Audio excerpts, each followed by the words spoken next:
Olá, queridos, amados do Senhor Jesus Cristo, queridos e amados irmãos de Nova Aliança, do Grupo Mensagem do Pastor, do Púlpito, queridos e amados que me acompanham pelo canal do YouTube, muito bom dia.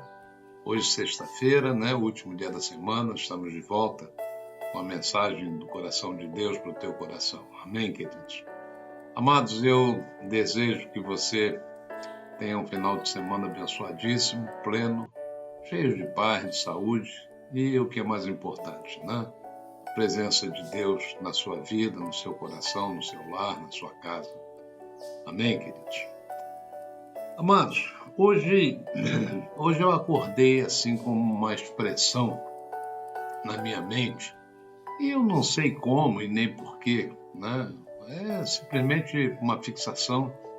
Aquela expressão muito conhecida que diz que é impossível agradar a gregos e a troianos.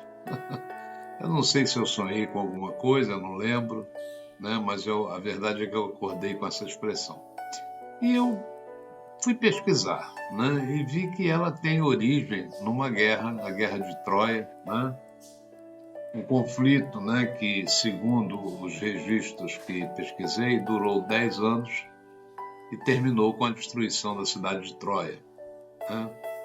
Então a expressão ela simboliza assim a dificuldade em encontrar uma solução que agrade a todos, já que na época gregos e troianos eram inimigos irredutíveis, e não havia uma saída que fosse aceita para ambos os lados. Olha, conflitos, guerras, dissensões sempre tem um motivo grave, Nesse caso aqui, o conflito ele começou quando Paris, o príncipe troiano, ele raptou a Helena, esposa do rei grego Menelau, e esse rapto deu início a uma guerra de 10 anos entre gregos e troianos, um conflito longo, desgastante, sem uma solução fácil. A solução final, ou seja, a resolução da guerra veio com uma estratégia astuta, que é o famoso truque do cavalo de Troia, uma ideia que, por si só, demonstra nele a impossibilidade de se chegar a um acordo pacífico na época. O significado atual, por causa dessa história, a expressão agradar a gregos e troianos passou a ser usada para descrever situações em que é difícil ou impossível encontrar solução que satisfaça todos os envolvidos. Bom, até aqui foi história humana, Mas será que espiritualmente falando seria a mesma coisa? A gente sabe que o pecado do homem fez separação entre Deus e o homem, E que houve um conflito, Um conflito, não um conflito de interesses, mas um conflito de natureza, porque Deus é santo e ele não habita no pecado, nem participa da iniquidade, A Bíblia diz em Mateus 6 que ninguém pode servir a dois senhores, Porque ou há de servir a um e odiar o outro, amar a um e odiar o outro, ou se dedicará e desprezará um em detrimento do outro, Não podemos servir a Deus e a Mamon, Olha, Jesus ensina que as pessoas não podem amar a Deus e as riquezas. Elas não devem, elas devem escolher um ou outro, Nós podemos fazer o que Deus ordena, que é servir e amar ao próximo, amar a Deus acima de todas as coisas, ou podemos amar as riquezas e seguir suas ordens, Será um ou outro, Não podemos servir aos dois. Não há como agradar a Deus e ao sistema do mundo. E o apóstolo Paulo já afirmava isso em Romanos 12, que nós não devemos nos conformar com o sistema do mundo, que inclui avareza, orgulho, soberba, ódio, ira, vingança, que é exatamente o oposto de quem decide servir e agradar a Deus.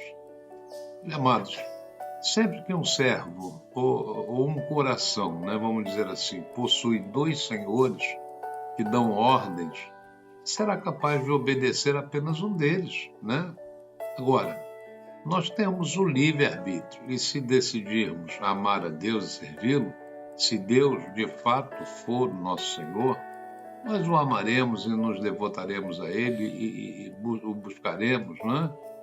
E vamos estar sempre buscando agradá-lo em todas as coisas.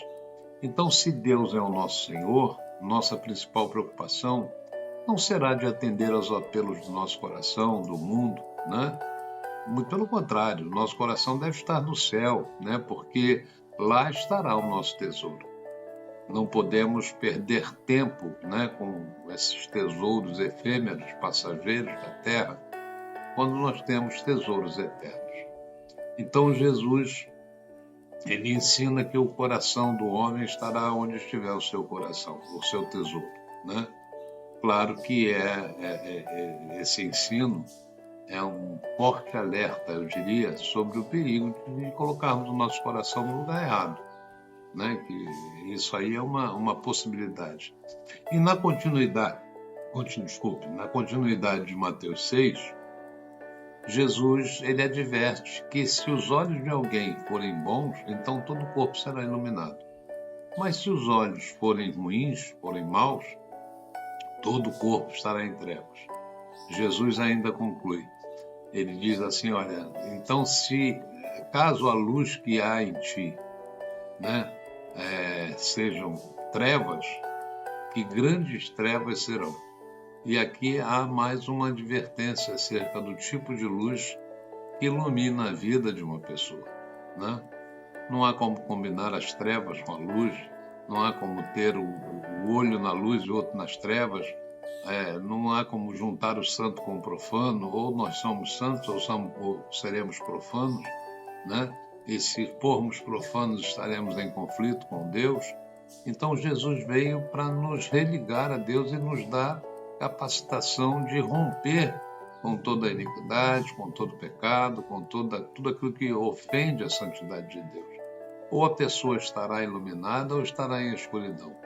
Então, irmãos, comparando, né, agora no final essa expressão que eu falei no início de gregos e troianos, com esse ensino, né, da Bíblia, que ninguém pode servir a dois senhores, nós podemos dizer que os olhos bons são aqueles que se alinham com a vontade de Deus. São aqueles que o enxergam, né, como o Senhor e recebem a sua luz. Os bons olhos vão buscar sempre a glória de Deus. Então, terminando, eu quero dizer que sempre estaremos submetidos a algo ou a alguém, né? E a melhor escolha que nós podemos fazer é nos submetermos a Deus, né? Nosso Pai de misericórdia, nosso Deus de salvação, e isso pode ser aplicado em qualquer área da nossa vida. Ou nos submetemos ao Senhor, ou nos submetemos a outra coisa. E isso é desagradável a Deus a quem você tem servido, né? Que essa mensagem, queridos, faça você refletir sobre onde está a sua segurança, né?